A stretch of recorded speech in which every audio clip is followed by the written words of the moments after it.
Maximum அசைவம் சமைச்சாலே kitchen சுற்றி வந்து ரொம்ப ஆயிலியாக க்ரீஸி ஆகிடும். அதனால் ஃபஸ்ட்டு சமைச்சு முடிச்சுட்டு அதுக்கப்புறமா கிச்சன் க்ளீன் பண்ணிக்கலான்னு சமையலை முடிச்சிட்டேன். மீன் குழம்பு எப்போதும் போல தான் வச்சுருந்தேன். பூண்டு, வெங்காயம், கருவேப்பிலை எல்லாத்தையும் நல்லா வதக்கி விட்டுட்டு அதுக்கப்புறமா வந்து தக்காளி அரைச்சி சேர்த்துட்டு புளி கரைச்சி சேர்த்து மசாலாலாம் சேர்த்து கொதிச்சதுக்கப்புறமா மீன் போட்டு இறக்குறது. இது நாங்கள் எப்போவும் செய்கிற மெத்தட் தான். எங்கள் வீட்டில் கொஞ்சம் வந்து நான் மாற்றி பண்ணேன் அப்படின்னா டேஸ்ட் ஓகேனா சாப்பிட்ருவாங்க, இல்லைனா வந்து நல்லா இல்லை அப்படின்னு சொல்லிடுவாங்க. அதனால் மேக்ஸிமம் புதுசாக ட்ரை பண்ணும்போது கொஞ்சம் கேர்ஃபுல்லாக தான் ட்ரை பண்ணுறது, இல்லைனா எப்பவும் பண்ணுற அதே மெத்தட்லேயே பண்ணிடுறது சேஃபர் ஜோன். தொட்டுக்கிறதுக்கு வந்து ரத்த பொரியல் பண்ணியிருந்தோம். இதுவுமே ரொம்ப சிம்பிள்.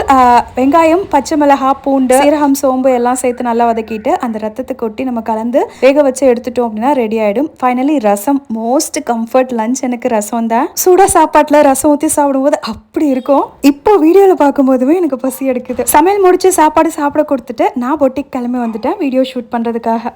பாய்.